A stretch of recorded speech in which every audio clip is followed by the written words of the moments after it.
Orang lain kok bisa ya beruntung banget? Walaupun mereka nggak berusaha sekeras kita, kok bisa ya mereka ngedapetin apa yang mereka mau?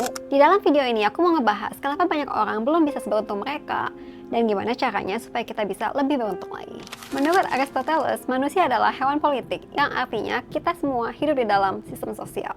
Suka nggak suka, dunia ini penuh dengan transaksi, dan orang yang ganteng atau cantik itu lebih dapat exposure, dan orang yang berduit akan selalu lebih didengar. Ash Ali, penulis buku The Unfair Advantage, percaya kalau masing-masing dari kita itu memiliki sebuah aset atau keunikan yang membuat kita lebih unggul dari orang-orang lainnya. Dan ini yang menjadi leverage kita di dunia yang kompetitif ini. Contoh dari unfair advantage adalah akses networking dengan orang-orang berpengaruh terlahir di dalam keluarga kaya. Tapi bukan hanya itu aja. Banyak orang ngerasa nggak punya unfair advantage sama sekali, atau bahkan ada juga orang yang tahu kalau mereka itu punya, tapi nolak untuk menggunakannya.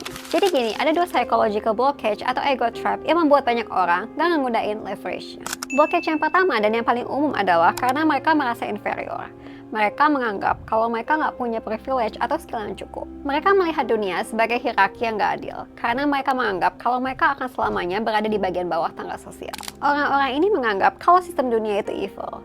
Mereka sering diam-diam iri atau membenci orang yang terlahir dengan uang, status, atau keuntungan-keuntungan lainnya. Padahal sebenarnya mereka itu bisa naik ke atas piramida sosial kalau mereka lebih berfokus pada diri mereka sendiri. Contohnya seperti pengembangan karakter, coba untuk improve looks, skills, atau bahkan mencari luck atau timing yang tepat. Jenis blockage yang kedua sering dialami oleh para idealis karena banyak dari mereka yang menganggap kalau menggunakan penampilan atau kekayaan untuk mendapatkan sebuah keuntungan adalah hal yang dangkal, manipulatif, atau fake. Ini karena mereka jauh lebih memilih ketulusan daripada bersikap strategis. Jadi mereka lebih memilih untuk kalah secara terhormat daripada menang secara nggak adil. Orang-orang ini cenderung merasa lebih superior secara moral dibanding orang-orang lainnya. Mereka melihat dirinya berada di atas dinamika dunia. Kalau kita lihat dari sudut pandang yang lebih luas, sistem dunia hanyalah sebuah pertukaran energi. So the world is not that evil kalau kita ngelihat penampilan, uang, atau influence sebagai social currency di dunia yang menginginkan atensi dan resiprositas. Dan sebenarnya kita nggak perlu malu juga untuk menggunakan unfair advantage kita karena ini hanya merupakan sebuah alat atau resources saja.